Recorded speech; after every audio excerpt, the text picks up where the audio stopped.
Good morning. Building habits is not at all easy. Especially the method that I'm going to be teaching you, it's absolutely not easy. What it is extremely simple. It's a series of simple and easy to follow steps that if you follow through exactly as I'm about to tell you, you will be building habits. It's a method that I've been using for a long time that has helped me build countless habits, and this is the exact method that I've also taught a series of students that I was coaching in their self-improvement journey and have gotten amazing feedback on all of them. All you really have to do is take action as I'm about to tell you and not quit. If you do these two things, you are guaranteed to build habits that will stay with you for the rest of your life and that will go on without your permission. So if that sounds interesting, if that is something that you can work with, keep watching. Firstly, let's talk about what is a habit. I know most of you think that you already know what a habit is, but I guarantee you, unless you're extremely crystal clear on how to build a habit, unless you have the foundations down, you will probably not be able to follow through the entire process. So let's talk about what is a habit, right? Think of a habit as like a circuit. This circuit is made up of three major things: a cue, the action itself, and the reward. The more number of times you go through the circuit, the more number of times you complete this circuit, the stronger the habit gets, right? And the stronger the habit gets, the more relatively automatically you do the thing. So what happens is when your brain comes across the cue, that is the beginning of the circuit, it just fires up the circuit itself, and then you relatively automatically carry on the activity or the habit without as much resistance from your brain, or like without much excuses from your brain. That is what a habit is. Okay, so this is probably the most important part of the entire video: how to build the habit, which is what you're really here for. The number one thing that you need to know, or you need to understand in order to build strong and permanent habits, is that it's made up of three things, as I said before: a cue, an action, and a reward. A cue is something that is sort of like a trigger that signals your brain that a particular habit is going to carry on, right? This is the beginning of the circuit, which is extremely important. Then there's the activity itself, the habit itself that you're trying to follow after the cue. The last thing is the reward. The reward solidifies the activity with the cue itself, so that both of them are like completely like associated together. This is one entire habit circle, or a habit circuit, you can say. You have to make sure that whatever new habit that you're trying to build has all of these three things. Unless you have these three things, you can never even imagine to build a new habit. Let me give you an example. I go to the gym every single day. That is an habit that I've consciously created for myself. The cue for that habit is my alarm ringing for me going to the gym. I go to the gym every single day at 5:30 because that's the time my gym opens, and before 5:30 at exactly 5:25 my alarm rings and I get ready for going to the gym. And the activity itself is working out, going to the gym and working hard, right? And the reward is looking at my pumped physique in the gym and feeling proud. So just like this, there's all three things in place, and when you have all these three things in place and you keep repeating them over and over again, the circuit, that's when you build a habit. The second thing you need to do in order to build solid permanent habits is remove as many obstacles as you can between you and the habit itself. So think about this, like how many times have you felt like going to the gym, you felt like working out, but then something very menial happened and then you felt like not doing it anymore, or then you felt like it was too much effort, or just not worth it. How many times has that happened? A seemingly menial thing has converted itself or upgraded itself into an excuse. When you remove these obstacles from its way, you're going to find it much easier to carry on the activity and build the habit itself. So for me, it was when I was trying to build the habit of going to the gym, as soon as my alarm would ring, my brain would just bombard me with all these things like, oh, you have to wear gym clothes, oh, you have to tie your shoes, you have to make your gym bag, you have to fill up a water bottle. And once you have built the habit, then all these things will not seem that big, but initially when you're starting off, all these things will look as big as an entire like excuse, like your gym exploded or something. It will be that big when you're starting off. So what you need to do is remove all these little obstacles. So I have my gym bag packed at all time. That is a habit that I've also consciously created, but that is like one obstacle removed. Now I don't have the most commonly used excuses that my brain gives me. I have successfully removed a bunch of obstacles, a bunch of excuses that my brain can give me. This is a very easy way of making it easier for yourself to do the job, because the more friction you add, the harder it's going to be for you to do the activity, and you'll be surprised by how little it takes for you to not do the activity itself. So just believe me and think of all the things that you're doing that you have to do that are like adding friction between you and the activity itself.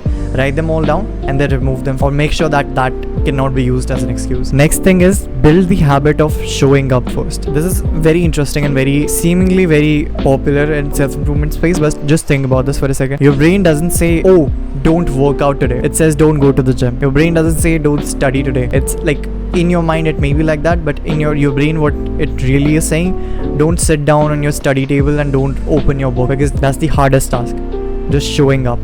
So build the habit of doing that itself. Now how do you do that? Instead of being like, I have to go to the gym and I have to work out for 3 hours today, be like, I just have to go to the gym. And when you go to the gym, you can walk around the gym, you can warm up, and if you feel like working out, which you every single time you will, you can work out. But on the days you don't, you just go to the gym and then you come back. It's completely acceptable, completely fine. What this does is, you have two scenarios, right? In one scenario, you only go to the gym when you feel like it. You don't go to the gym on days you don't feel like it. What this does is, you're not really able to benefit from the activity itself, going to the gym, because you're not really doing it consistently. Secondly, you're also not building the habit of going to the gym. So this is like lose-lose situation all around. In this scenario that I just explained to you, you're going to the gym whether you feel like it or not. You're not working out every single time that you feel like it. So you're not really able to get the benefits of going to, like, working out and building muscle and becoming more aesthetic, but you are getting the advantage of building the habit of showing up to the gym, right? In this scenario, you're winning in one situation, and in the other, you're not really losing, because you're really only like building the habit. Don't expect to get the benefits from the activity itself when you're just trying to build the habit, right? So that's tip number 3. Build the habit of showing up first, and then work towards like adding friction to the activity, making it harder and harder progressively. When you have successfully built the habit of showing up, you go to the gym every single day, then be like, I at least have to warm up in the gym. Then be like, I at least have to do 1 compound lift at the gym. When you keep adding like these obstacles in the way, it's like you're gamifying the entire process. It's like you're leveling up in a game of life. It's really, really interesting. Try it out. Next step is, start with a beta version of the activity itself. You must have heard, right? Whenever there's a new app launched in Play Store or in App Store, there's always like a beta version available. What the beta version is, it's like a prototype or the first draft of the actual thing. That's what you're going to be doing with the habit itself. Do like a smaller, easier to access and a very first draft kind of a thing of your habit, right? What does that mean? I recently I'm trying to rebuild the habit of walking every single day. So instead of just being like, I'm gonna walk for 1 hour every single day for the rest of my life, I made a very small commitment of just walking 30 minutes in my house. So I would plug in my earphones every single day at the same time, and I would just start walking. I have an alarm in my phone that would act as a cue, and then I would just start walking in and inside my house. And because I have like a big enough house that I can like walk for like 30 minutes, and 30 minutes don't really feel that long because I'm enjoying the process. I'm listening to music, right? And I'm doing like a beta version of it. There can be no excuses here. Like I can't be like, I'm not gonna walk. I walk in my house anyway, right? So that's like a beta version of the actual activity. What I am doing now, after walking inside my house for like 10 or 15 days, I converted to now walking inside my society. So now I'm circling inside the society for say 45 minutes. Next I would do is I would walk in the park next to my society for like an hour. What I'm doing is like, I'm slowly progressing the activity itself, making it more and more difficult, but I'm not starting with the most difficult thing at first to begin with. As I said, it's not going to be easy. It's just supposed to be simple. Even your brain doesn't crave easy things. It just craves simpler, less complicated things. Try it out for yourself. Create a beta version of the habit that you're trying to build all this time, and thank me later in the comments. You have been trying to build whatever habit it is that you're trying to build. Let me know in the comments what particular habit you're trying to build, by the way. And whatever habit that is, you have been trying to build it for a while now. And there must have been times where you get so many excuses that you have. And what you need to do is eliminate all those excuses. Work your way around those excuses. Make rules, make life rules around those excuses. So I'll give you the gym example again, right? I go to the gym and I work out every single day. I'm relatively disciplined going to the gym. I'm very passionate about the gym anyway. Really quick, if you found whatever I've been saying so far valuable, you should really consider joining my free self-improvement challenge today. I am running a 2-month self-improvement challenge in my community where I'll personally coach you to build discipline, consistency, and to crush your goals. And here's the best part. It's only 250 rupees per month, which means it's only 500 rupees for 2 months. You'll join the challenge, but if you complete, you'll get 500 rupees as a reward back. Plus, the first 10 people who will join get a free one-on-one session with me to kickstart their self-improvement journey.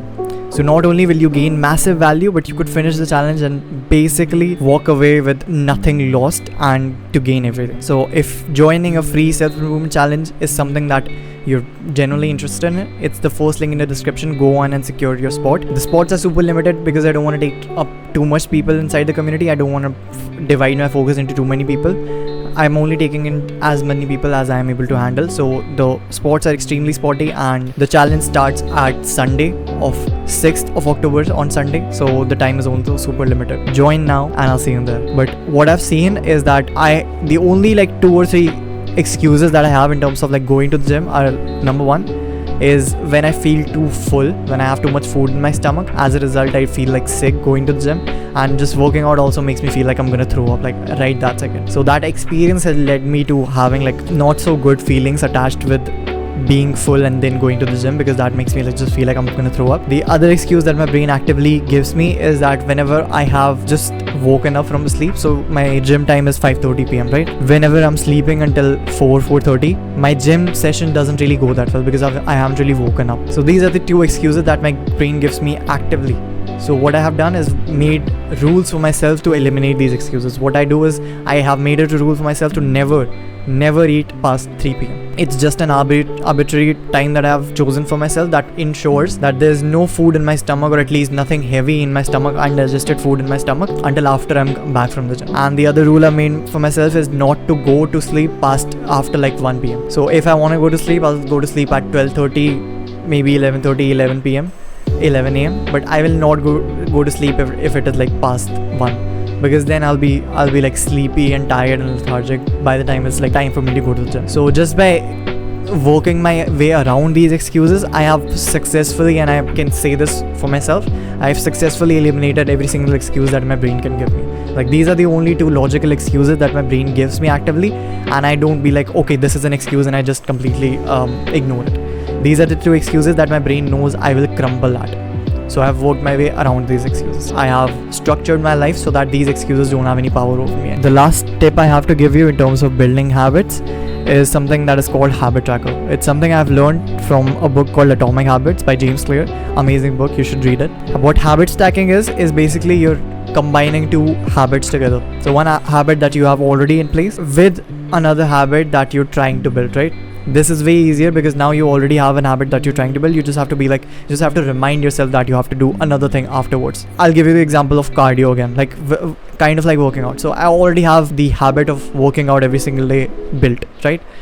Now I also have to build the habit of doing cardio. If I decided that I'm gonna go walk in my society early in the morning, I wouldn't have been able to do that. What I did instead was, after I had completed the beta version of the activity, I then moved on to the harder version, which was walking around my society. So every single time when I was just done with my workout, I'll just do a few laps of my society, which would be for 45 minutes. I'll come back home. This way, because I already have a habit in place, this acts like a continuation activity. So my brain associates the 2 activity together now, right? So this is my advice to you for building habit. Take all these actionable steps, focus on one habit at a time. Don't try to build like 10 different habits all together, because you will not be able to build any single habit at all. Instead, focus on one habit that you have to build. Focus on it for the next 90 days, and I promise you, by the end of the 90 day, if you refuse to quit and if you take all the actionable steps, you will have a solidified habit in your place. Let me know in the comments what exactly is your actionable steps that you're going to take. And I'm building a community of high value men, or men who want to become high value. If you think you're one of them, subscribe to my channel right now so my videos can find you more easily, and I can help you in your own self-improvement journey by videos just like this every Monday and Thursday. I'll see you in the next video. Bye.